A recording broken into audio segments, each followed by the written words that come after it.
supply the context. Sometimes they're given a context. And so often what happens in student answers is that all they do is write generic answers that may be very accurate theoretically, but they don't relate it to the context or to a context if it's more open-ended.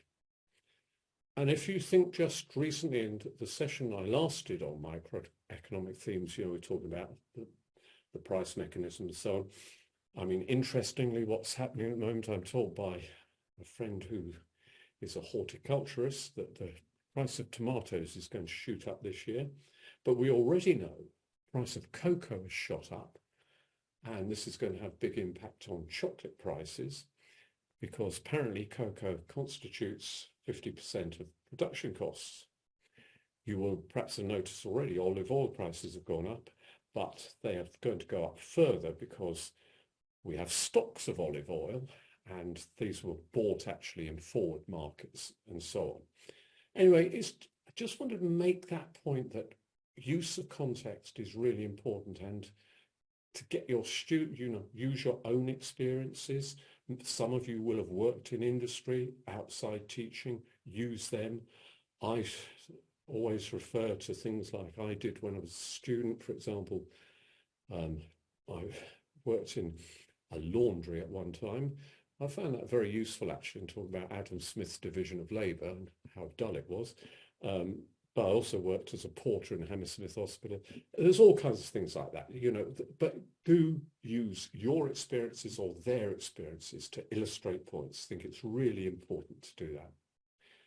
Okay, so today we're essentially looking at why markets might fail, and in particular externalities, the problem about public goods, information gaps, the government intervention and government failures. And I've also made a note here that what we want to be trying to develop in our students is this idea of an inquiring, critical and thoughtful approach. This comes from the Spec. So we're trying to, in a way, help you to develop in your students that ability to develop those critical thinking and evaluative skills. Sometimes students in that area will often just be happy by putting things like, well, it depends if it's the short run or the long run, or it depends on the magnitude of the increase. And what you find so often in that context is that that idea of magnitude might have been given in the context. It might have said, there's a depreciation of 50% or something. And they just said, well, it depends on how much the currency depreciated. And well, if they're given that, they need to be talking about, well, it depends on, well, if a 50% depreciation is very, very significant. So thinking about those sort of skills. Okay, so let's get into this, why market might fail. And I've just picked out here this idea of market failure where prices don't reflect the full cost or full benefit of goods and services. The three we're focusing on today are these first three: externalities, non-provision of public goods, information gaps. These are ones that appear in theme 1. But those of you who want to link up or make links with the rest of the Spec might want to at least introduce these other market failures. And I've just noted them, well, 4 of them there, 2 of which are in theme 3, 2 of which are in theme 4. But you may want to introduce these even at this stage, so that when they come across them, they will at least have heard of them previously. So thinking then first about the first of these ones in theme 1, the externalities. Now, the thing I think the really important thing is about this third party or spillover effects, for which no appropriate compensation is paid. So this means they result in a misallocation of resources, really important point in that. And obviously, we talk about marginal social benefit, marginal social cost. They will have been introduced to the concept of the margin when they did marginal utility earlier on in the context of demand curves. Now, a thing I want to just emphasize here is this significance of the difference between private and social costs. So often students have got the hang of the idea of external costs, but they then are not able to define private costs or indeed exemplify them with examples. And so that's an important issue. Think about that in the case of consumers, producers, and so on. And then to just understand this simple idea that it's the sum of the private costs and external costs that equals the social cost. Often there is some, well, at early stages, that students sometimes, use the terms social and external costs as though they are the same thing. And that's important that they understand they're not, because the social cost obviously includes both of those. And then when we think about the external costs of production, I've just put some examples here. The key thing is this, that there are 4 diagrams, but for this specification, they only need to know 2. One of them is the one here, the external costs of production. They need diagrammatic analysis of that. They do, however, need to know external costs of consumption, what examples there might be, but they're not required to draw a diagram for that. So it's really just important to understand, yes, if you've got able students and you think they can cope with this and they're not going to get confused between all 4 diagrams, you could certainly include them, but it is not, they will never be asked for a diagram to illustrate external costs of consumption and they must be able to access full marks if they write an answer which does not include a diagram. However, as I said previously, I think, if they do include a diagram and it is relevant, it would, of course, get credit. Now, it's exactly the same really with external benefits. So these are obviously benefits to a third party, not part of the transaction, just in the same way as previously we distinguished between private benefits and external benefits. And you can see the private benefits, just like with the social benefits, just like with social costs, they consist of private benefits and external benefits. Now, again, here, the one diagram they're required to do is the one at the bottom of the page here. They are required to illustrate the external benefits of consumption with a diagram, but they don't need to do the one for production. So I think it's just to be clear of what's demanded by the spec. And sometimes, if you're new to teaching, you haven't taught the spec before, and you go to some textbook and they include all 4, people think, oh, I've got to teach all 4. I think you have to make your own judgment about that. But I think what's in the spec is what can be tested. And it makes it very clear that in this case, they're not required to do external benefits of production diagram. They need to know what they are, but they don't need to draw a diagram. Now, given this little example, the source of this is quite an old example actually, but I've put the source there. There's a lovely graphic on there, and I didn't want to put that in here because there's all kinds of copyright issues and so on. So what this little illustration shows is, it's really quite interesting. Produce 1 kilogram of cotton, for example, emits more than 7 kilograms of carbon dioxide. What I've done in each of these cases is to say, well, what is the external cost? It's not really enough to just say it contributes to global warming. What you must encourage your students to do is to identify a third party and then say how they might be affected by that. So, it may be the case that if there's global warming, some farmers will find they've faced droughts and therefore their crops are reduced and they get lower incomes.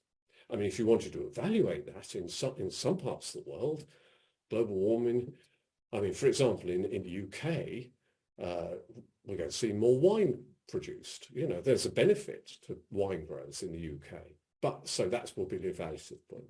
And again, I've done this the same with water. 1 kilogram of cotton uses 2,650 litres of water. So, all right, if that means there's a loss of water supply to some communities, those people might then have to move, or they will face water shortages themselves that impacts on their health and so on. And then there's the idea of water pollution. This is according to World Bank. And you can then see, well, who is the third party there? Well, it could certainly be fishermen. It could, of course, be farmers who used water to irrigate their lands. But they would then face lower incomes, or they'd lose their income altogether if they were fishermen. And then the production of one t-shirt involves 160 grams of pesticides and herbicides. And again, this can impact on water quality. So what I'm saying again is it's illustrating with the idea of some sort of context. So you're not just teaching it in a very theoretical way. It will be, I hope, more engaging for your students. Right, now developing these diagrams. And I've just put really here, what we're trying to do is to assume in this case there are no external benefits, so we're just going to say, right, the private and social marginal benefit curves will be the same. And you can see this is just illustrated very simply on this diagram. And in a free market, of course, all that would be considered is the private costs and the private benefits, and so the free market equilibrium output will be there. So that's all fairly straightforward. Now, the stage 2, how would you go illustrate social marginal cost if you have external costs? And get your students, this is just some ideas to try and get your students to work it out for themselves. So would it be to the right or left of private marginal cost? Get them to draw it, and then think about whether there's over or under production. And this diagram shows the outcome of this. And I think, again, you know, I said at the start, think critically, get your students to think critically about this. I mean, one obvious thing that comes to mind, if you look at the diagram like this, is, can you be sure of what the socially optimum output level really is? I mean, because that means you've got a very accurate idea of estimating the external costs. If you think back just to that textiles example I gave, it's going to be very difficult in practice to determine what and how much those external costs are. And therefore, it's going to be very difficult in practice to work out what the welfare loss would be by that level of overproduction. So again, get your students, even at this stage, drawing these diagrams. Yes, they've got to get these right and get them accurate, but encourage them to think critically about what they're doing and why they're, you know, in reality, this all looks very simple and easy to define what the overconsumption is. In practice, it's way more difficult than that. And that, of course, is really important when you think about the measures to address the external costs.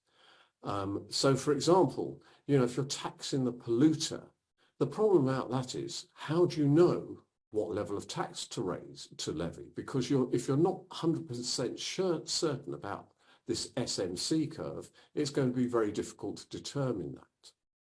Another whole area is this idea of tradable permits, which is trying to make a market in terms of pollution, so that, you know, the more you pollute, the more you're going to have to pay in buying these permits.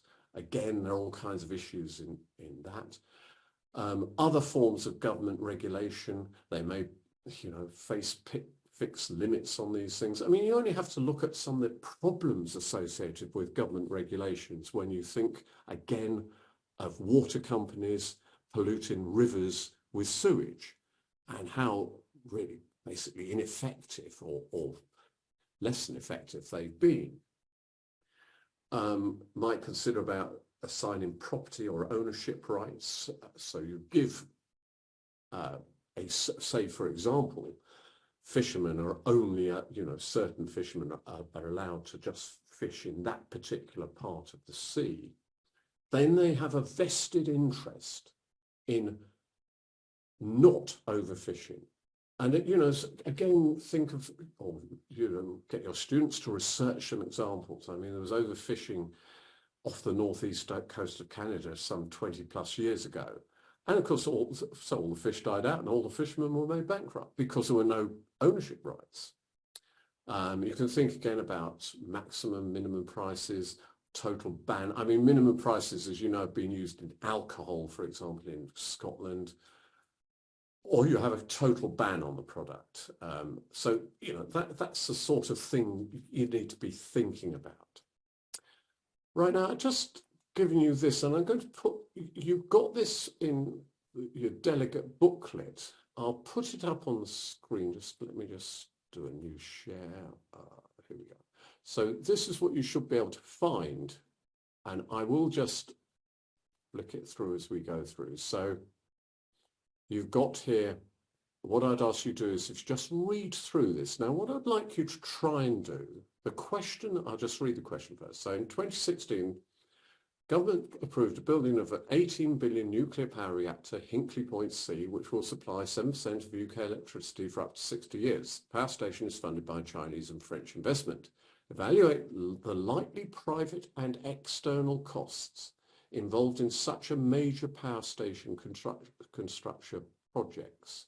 Use an appropriate externalities diagram in your answer. So that's what they're required to do. When you look through this, the idea really is to think about each paragraph and what level you would give it for KAA or for evaluation. And so I'll just give you a few minutes to look through this, and I will, if you haven't got it in front of you, I'll just flick this through after a couple of minutes so you can see the other pages, and then I'll go through it with you. Yes. Just one question. So Lydia, thank you for asking me that question. Assigning property rights not listed in this mentioning in theme 1, only in theme 4. That you are correct, and I apologise. Probably shouldn't have put that in, but given the fact it is part of the whole spec, I threw it in there. But you wouldn't be required to do that in an externalities question of this nature. But you know, remember that all the papers are synoptic, so it's not impossible.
All that, you might like to just put a level in the chat box if you want to for KAA and another level for evaluation.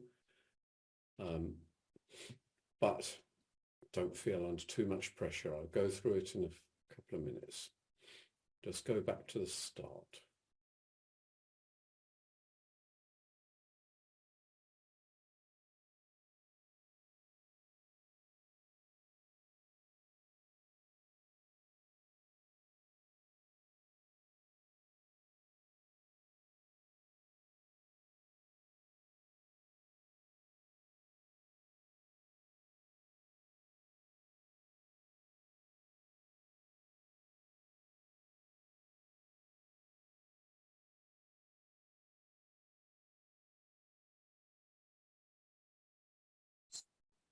So in case you couldn't see that before.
Right, okay, so I'm sorry, one page was printed twice there, but I'll just go back to the beginning and I will just take you through some of the points here. So how this was marked, well, examiners typically will look at these in paragraphs and then suggest a level based on the criteria that you will be familiar with in marking essays. So in the first paragraph is really just making a definition, and it's got the idea of marginal social costs, marginal higher than marginal costs. So this is just a sort of level one knowledge-based paragraph. Now it's then got a diagram, which as you can see is labeled, is correct, and then he integrates this into his analysis. And this is a really important point to emphasize to your students. It's all very well having this beautifully drawn diagram, very clearly labeled, but often students will then don't refer to it at all. And that is not good practice. They will get far more marks if they integrate their diagrams into the analysis. Construction power stations will take place QE, price set by the market mechanisms will be PE. The price mechanisms will only take private benefits and costs into account. Socially optimal equilibrium is at QS and PS, where social costs are taken into consideration. He should here be talking about external costs. So a slight slip up, but I think that was probably... Now anyway, power stations will be over-provided by the price mechanism and the price set too low. The result will be there will be a net welfare loss of triangle ABC, which is done correctly. For example, the external costs of production at Hinkley Point C could be noise pollution and damage to the environment. Now what is good about this is that there's a good diagram, it's integrated into the written analysis. That is fine. The bit on the external costs at the end he is okay, but he hasn't given any specific third-party effects. So what you'll want to see is, when he talks about noise pollution, he should then be saying local residents may be adversely affected by this and on their mental health or something like that. And damage to the environment, it could be in terms of water pollution, who knows, river pollution. And therefore this might affect fishermen and limit their livelihoods, etc. So what is really, really important here is to identify third-party effects, and he hasn't done that. Now this paragraph, this whole page was given level 3+, possibly a bit generous, but there you are. The reason it didn't get a high level was because of that absence of third-party effects. Then we come to the next paragraph, which really this page was taken until we get to however as a whole. So you've got the private costs involved, simply cost of materials, land, labour, cost of production, private cost of Hinkley Point, and this is really good because he's used the context again, the 18 billion. Another cost, private cost, maybe planning and research must be concluded before construction, high sunk costs. I know this isn't in theme 1, but fair enough. This is a paper 1, which is, of course, includes theme 3 as well. Research must be, so sunk costs, he talks about it, he identifies that and defines it. Now, this was deemed to be a very good, the whole of this 2 paragraphs, really, or 1 paragraph is taken as a whole, was given level 4 on the basis that he had identified, he clearly understood the concept, he had identified private costs, he'd related it to the context. Now we come on to we come on to some evaluation. However, external costs from the construction of a power station may be worthwhile in the long run. Nuclear power stations do not produce pollution, whereas other power stations, e.g. coal, will. This means the total external cost of power station in the long run will be comparatively low. Well, it's making the usual sort of short run, long run thing. And this was given level 2 for evaluation because it didn't go very far. And then we have, there could also be external benefits to new large power station. An increase in supply will reduce the price of energy for firms. Energy is important variable cost of production. Many firms, so a fall in price of oil may increase profits of some firms. So he's trying to say, and then he's got the diagram and he's done this. Now, this was actually only, well, it's given E2+, and what was felt by this was it needed to be linked more closely to the question in offsetting the external costs or reducing the welfare losses. So I think that they thought it was good, but it needed a bit more. So this was categorized as E2+. And sorry, that's just a repeated page. And then additionally, the project is funded by French and Chinese investment. Therefore, all private costs will be paid for by this investment. So private costs to the UK will be minimised. It wasn't felt this was a very well-made point, so it got an E1. So overall, what this candidate scored was given a level 3+ overall for KAA. So he got 12 out of 15, and then he was given a level 2+ for evaluation, 6 out of 9. So overall, this candidate got 18 out of 25. So you can see this was really just to give you an example of how you might do it. I think just one thing I'd just add is this was a good point here about the external benefits. He didn't need to do the diagram. I'm not saying he shouldn't do it, but because remember, the question actually said use appropriate externalities diagram. I mean, it's true, he had done an externalities diagram, so that's absolutely fine. And this obviously added a bit to his analysis. So it's just to give you the idea. So somebody's asked, JMK, does this go beyond the question a little for external costs? Possibly, but I think he's reasonably done it reasonably well. And is there a developed chain of reason for level 3 in private costs mostly?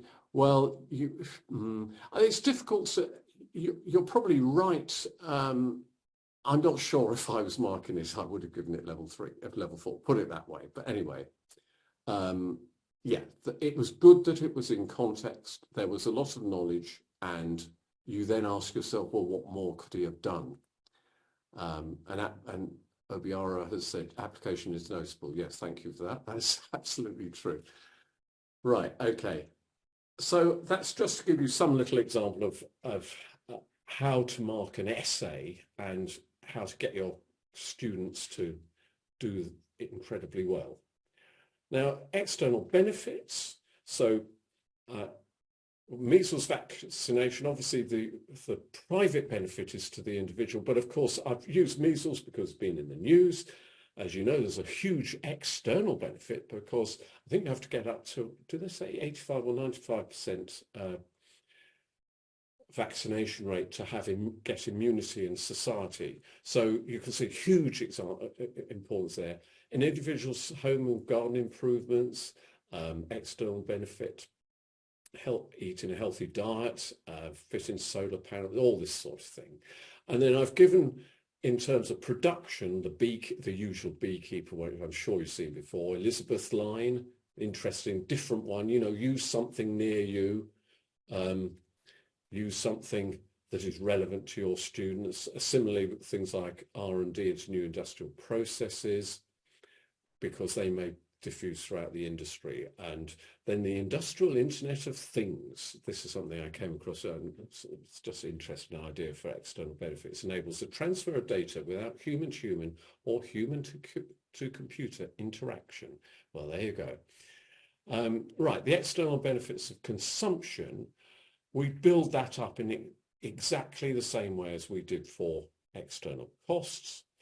Now, this time, of course, we're assuming there are no external costs, so the PMC and social marginal cost is the same curve. But in this case, of course, what we've got here is social benefits higher than private benefits, so there would be underconsumption without some government intervention. So it's the same principle. And the way to think about it is this. What would happen then if it's a free market? All that you've got to tell your students is look at the intersection between private benefits and private costs. For the socially optimal level, they need to equate the social marginal benefit, social marginal cost, which will of course be at point B, output W. So how do you address external benefits? Well, you can think of a number of ways of doing that, and I've just put a few here. Some of the things like subsidies, you will have taught them already. Maximum prices, maybe not, but this is an opportunity to introduce it here. All right, the non-provision of public goods. I mean, this is an interesting idea, and I would just say to you that there, again, are bits that go beyond the spec. I wouldn't want to get too involved in this if I were you, to talk about quasi-public goods and things. These are things that have elements of public characteristics of public goods and private goods. I mean, I think for simplicity, just focus on the two extremes, like public goods, which have these characteristics of non-rivalry and non-excludability.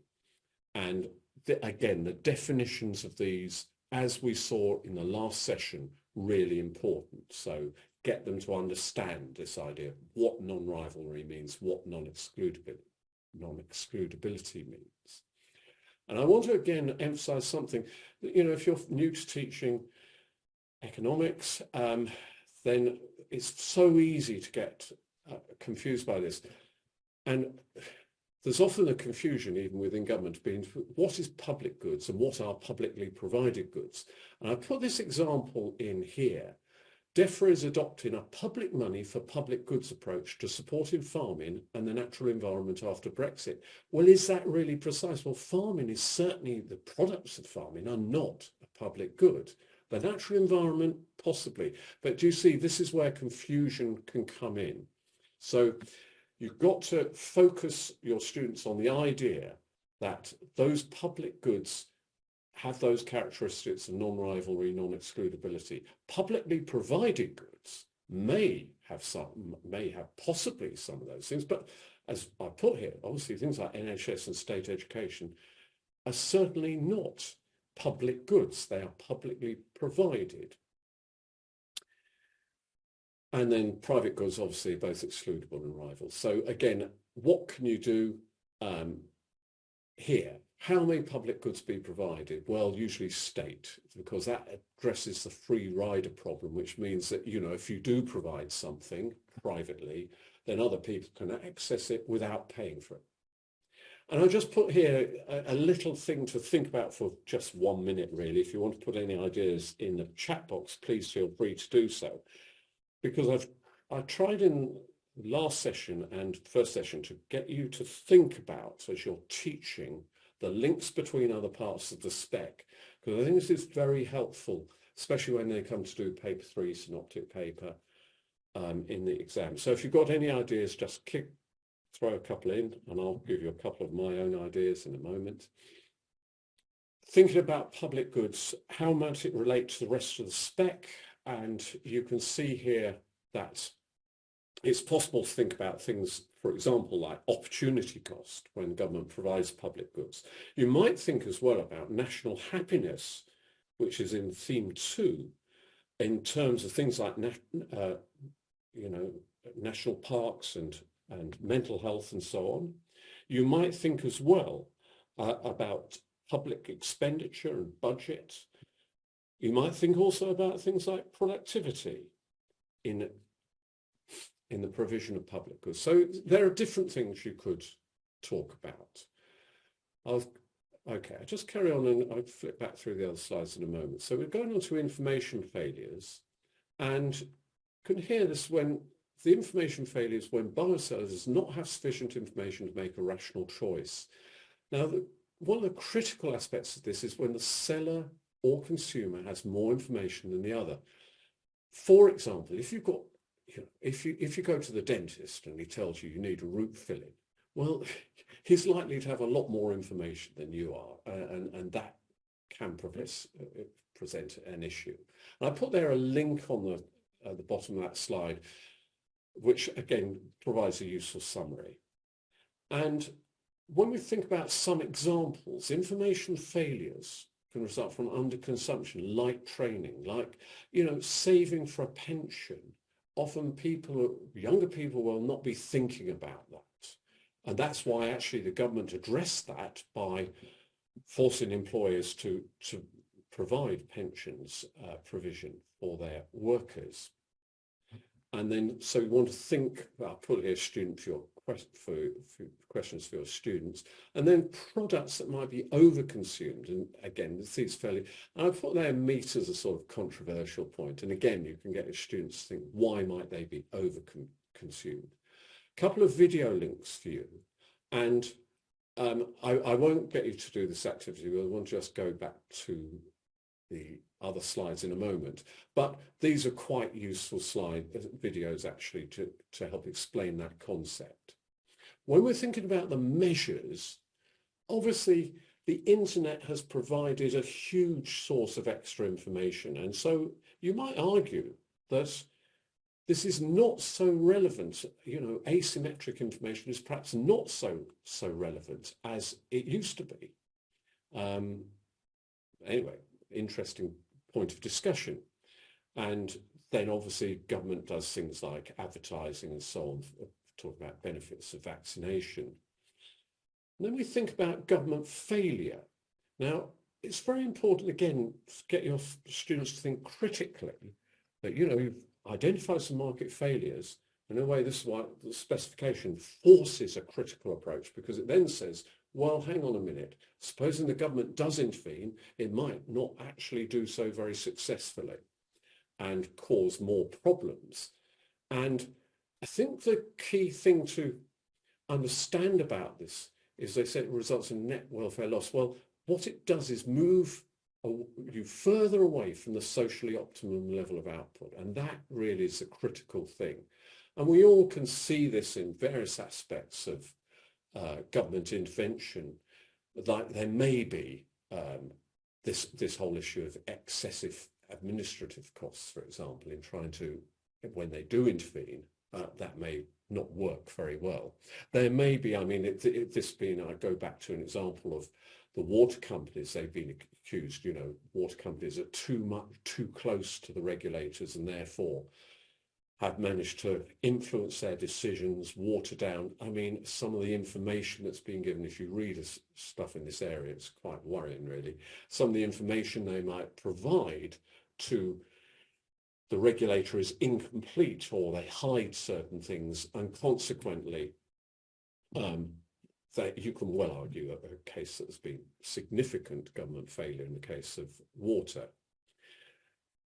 Okay, I'll just go back to some of the slides that perhaps some of you missed earlier on. I just want to pick that up. After we did that little exercise, we did something on, obviously the exercise was all tied up with external costs. I just picked up the external benefits just to make absolutely clear what we're talking about. I've just given some examples here of external benefits of consumption. On the right-hand side, those of production. And I put there, it's probably not in so many textbooks, but Elizabeth line, because, there's been benefits to cafes that are near the railway stations. There's benefits to existing homeowners or pre-existing homeowners who lived near Ealing Broadway or Tottenham Court Road or whatever, because this has provided a faster link between other parts of London or into London. Okay, and then again, what I did do was just build up the diagram of external benefits in the same way as we did with external costs. And I was just pointing out here that to get your students to understand this carefully, the private free market equilibrium will be where the private costs are equal to the private benefits. So point C there. Whereas, so they don't get confused. As long as they equate for this socially optimal level, they need to just equate the social marginal cost with social marginal benefit, be it W. And then we looked at briefly at those measures to address those benefits. And then we were talking about the non-provision of public goods. And I mentioned here, emphasized to you really, the importance of those key characteristics of public goods, non-rivalry, non-excludability, and just trying to ensure your students understand that public goods does not mean or equate with publicly provided goods. So the state may provide health care, but that doesn't make it a public good. And you can ask your students why that is. And then we talked a bit about links with other parts of the spec and so on. So to summarize really what we've been talking about today then is really emphasize this importance that came out in the essay, that when you're discussing externalities, when your students are writing about this, it's really important that they identify the third parties who are affected. And as I put there, saying pollution will lead to global warming is inadequate. It's got to go further than that. It's got to identify who might be affected and why they might be affected. Then the notion, we just talked about this, state-funded goods are not necessarily public goods. Private goods, rival, excludable, public goods, non-rival, non-excludable. And for markets to operate efficiently, there must be symmetric information. So buyers and sellers have the same and complete information. And then just to emphasize this thing about if you do have a situation where there are information gaps, then that will result in a misallocation of resources. I mean, it's the case, I think car insurance is one of these issues, really. Are people completely honest? I mean, they've tried to adapt car insurance by, can have a box fitted in your car, whatever. You can say you'll limit your amount of driving to 8,000 miles a year, whatever. But, it doesn't often work out. So some people end up paying far more for car insurance than they really should, and other people are paying far less. but the insurance company doesn't necessarily know the degree of risk they're undertaking. And then solutions to market failure may result in government failure. So as I said at the beginning, this part of the spec, it can help them develop their evaluative skills, because essentially they're being asked to question these assumptions underlying the free market and to understand why some of the solutions, they need to know what those solutions are, but why they might also cause problems themselves. Right, so if any of you want to ask any questions, please do so. I want to just say that the next session is next Tuesday. Despite what the publicity might say, it is actually the first session relating to theme 2. So it will cover the basic aspects of theme 2, like the main objectives or the measures of economic performance, simple AD/AS and so on, the components of AD and AS, building up the AD/AS model, and that sort of thing. So that'll be next Tuesday, and that will be the introduction to that area.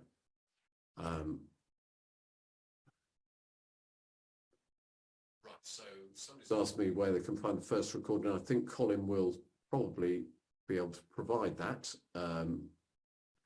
New to teaching economics. Yeah, now, well, just let me go back. Ellie, thank you for your question. Yes, well, this course is really designed, these courses are designed to help you. Yeah.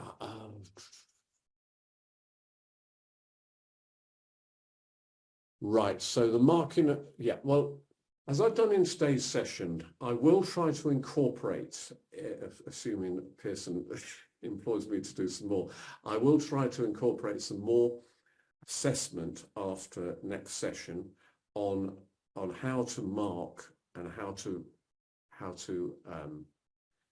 assess your students' work. And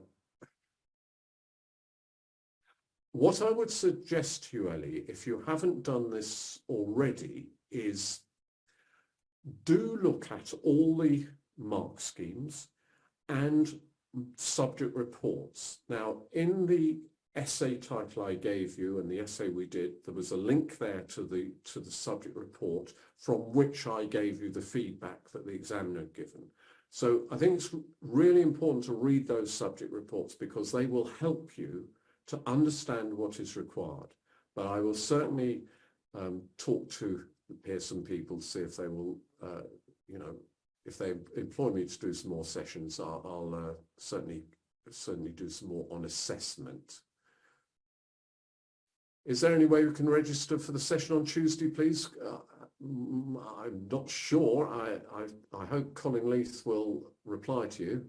And if you can't, Colin Leith, as you can see, I think his address comes up in the chat box. Please do contact him, and he will tell you how you can do this. Catherine, thanks for the session. Several sessions next month for GCSE. I'm not sure whether any for GCSE. That you would have to ask Colin for that, I think. Oh yes, that's an interesting point on public goods. I've read that public goods are non-rejectable as well as non-rival, non-excludable. Wouldn't examine nor such analysis. No, look, Belinda, in all these questions where a student includes things that aren't necessarily in the spec but which are relevant, they will definitely be credited. But what it must be possible, and it would be possible, if a question said, explain what's meant by a public good, and somebody wrote about non-excludability, non-rivalness, and perhaps they were required to give an example, they would get full marks. They would have to get full marks. But yes, you wouldn't get penalised for doing that, put it that way. Colin Leith has now put the YouTube playlist, which I think will include the first session. Oh yes, Catherine, yes, Colin said we don't have a GCSE economic specification, it's IGCSE. look on their website, on that website. Is it possible to send for this presentation? Colin, I hope. Oh, she did mean IGCSE, right? Yes. Are you able to do that, Colin, to put the next, the link for the next presentation? That will be very useful. Oh, and there you go. Colin has already done this.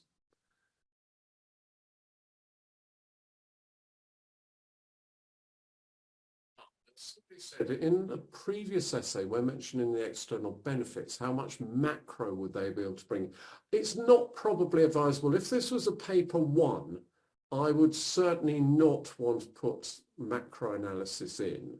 I think I would, if it's paper 3, that's different. But often it's very clear, even in paper 3, where they're asking for macro or micro analysis. Obviously, in the essays in paper 3, it's quite clearly they've got to talk about macro and micro. But on this, I think it's, you know, I would focus on micro analysis. Lydia, thank you for that. And Colin's replied to JMK, so that's good. The answers in itself, kink demand curve in oligopoly, but kink demand, yeah. Now, that's another very good point. And thank you for asking that, Helen, about kink demand curve. So it is not in the spec. And what I repeat is what I've done before, what I've said before is what is in the spec is game theory. So if they're asked a question on oligopoly and about interdependence or anything like that, they need to be able to do the game theory matrix. If they include kink demand curve analysis, they will get credit for that. But if they are specifically asked to write about game theory, they're obviously not going to get the highest level. So again, it's something you don't have to teach. And you might ask when we do scene 3, why don't I have to teach it? Well, because it's not really, I think you kind of decide where the price and output are in a very odd way, really. I've read the, yeah, I did answer the question about that. Belinda said, thank you. And Catherine, yes. Okay, I think that's very good. So, well, thank you all for listening. If there are any other questions, I'll just stay on the line for a couple of minutes. And I hope you've got something out of today's session. And we're going to have some fun on Tuesday doing the macro. Got a few things lined up for you there.